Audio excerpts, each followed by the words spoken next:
Hey guys, make sure to subscribe and hit that notification bell to be updated every time I make a new video. Thanks, let's begin. Oh, how the hellish have fallen.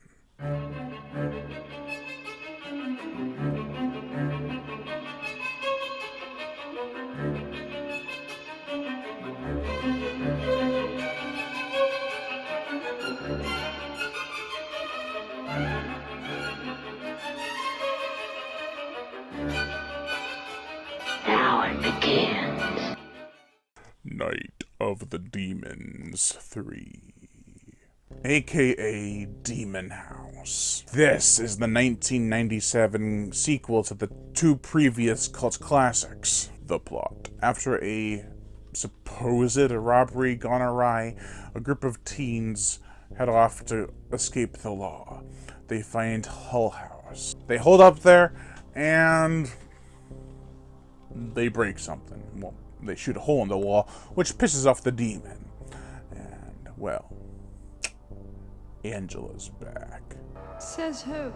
A misunderstanding leads to death and dismay. Alright, let's see how this one's executed. I do like that it's a teens on the run on Halloween night story versus kids heading off to a party. This was a Canadian production, so all new locations. The house from Night of the Demons 1 and 2 was changed because the Hull House, or whatever it was called, was demolished right after Night of the Demons 2. So did they try to get a house that looked anything like the first two movies' house? Nope. For the humor, we get Yo Mama and virgin jokes. Nothing to write home about. The acting is subpar in this movie. It was decent in the first two, but this one made it hard to take it seriously. For the characters, we have Nick, played by Gregory Kalpakis, from Night of the Dribbler, a basketball comedy horror. He is the Italian Sal kind of character, I think, but at the same time, he is the good guy with the good intentions and the good heart, but he didn't really sell his performance. He was kind of just there. Holly, played by Stephanie Bowder, is the virgin, I guess. I don't know, it's kind of like she's built up to be this better looking character who's a cheerleader. Your soul is fresh, virginal. And she has a friend, but apparently she's not a virgin, or the demons take away her virginity. But, you know, I have a lot of other characters written here, like Vince, who was played by Chris Holden-Reed, who was the Mega Lycan from Underworld Awakening, and Dewhurst, who I believe is the detective, played by Vlasta Vrana from Scanners to the New Order, and Carney, the Jersey Devil movie. I think he was the Carney himself. Choose a kind. Any kind. But the only other one really worth mentioning is Angela, played by Amelia Kincaid, who was in the Night of the Demons trilogy as that character. She does her usual routine here. I don't get it. This movie could have been so great, but instead it cheapened out, even though it had a larger budget than the first two. And of course we had James W. Quinn to do the demon voices. He does a good job as always. However, in this movie, the demons, whatever they were wearing or donning, in this movie, it becomes a part of their demon costume. Like a snake on the hand, a puppet snake that turns into a real snake, a girl in a cat costume turns into like a cat demon.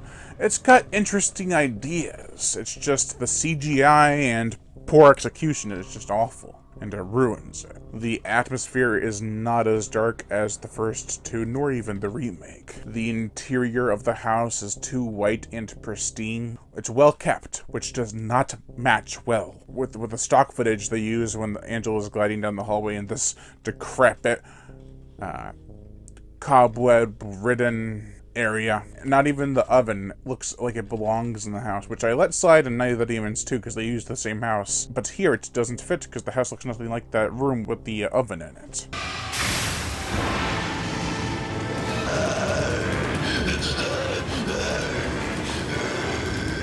You'd think with a $1.8 million budget in Canadian currency, which is like $13.50 in US currency, they'd do a bit more with the atmosphere building. This might have a little bit less than the second one, or might be about the same, but still. The gore, the effects. We get a tongue through the head. Why did I sing that?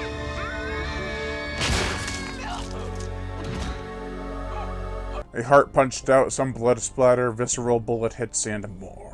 At times, it kind of feels more like an action movie with someone shooting the demons. It's like, they're not zombies. It's not that gory or impressive with its effects. There is a bit of CGI here, and it's very low-budget 90s CGI. Not the worst CGI, but that could be because of the muddy VHS print I have here that is on DVD. I do love the creepy snake puppet reel thing. Also, the idea of a devil's mask forming over someone's face, or like I said before, the cat costume really does add a character when the characters themselves have no personality. So it's a win-lose situation here.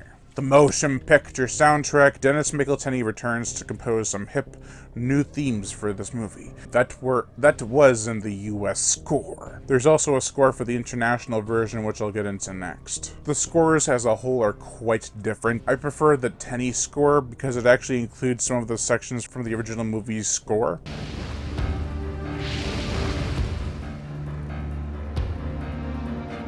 So that's nice.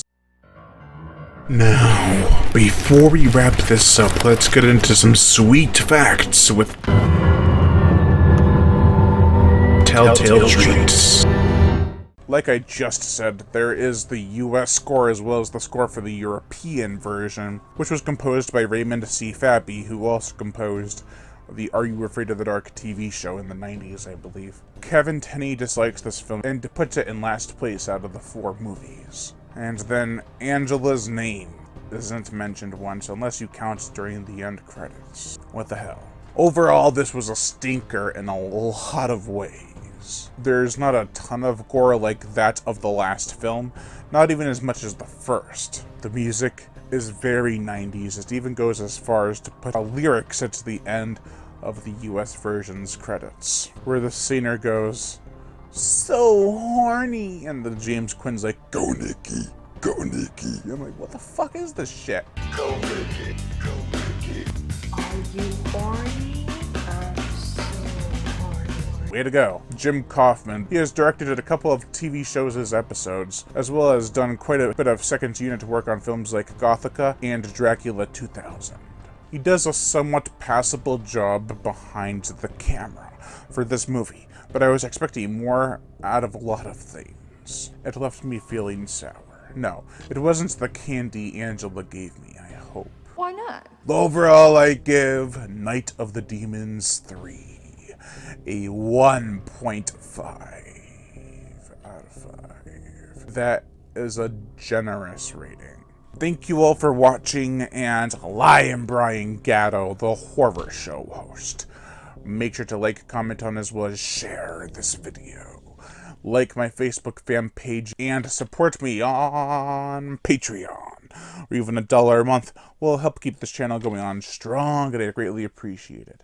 Plus, you get access to body counts and other music videos that you can't get on YouTube because of copyright and age restriction. Monetary support, if you want to support the channel through PayPal at horrorshow37@gmail.com, I'd greatly appreciate it. But if you don't want to support me with any money, just hit that notification bell to be notified every time I make a new video. And as always, stay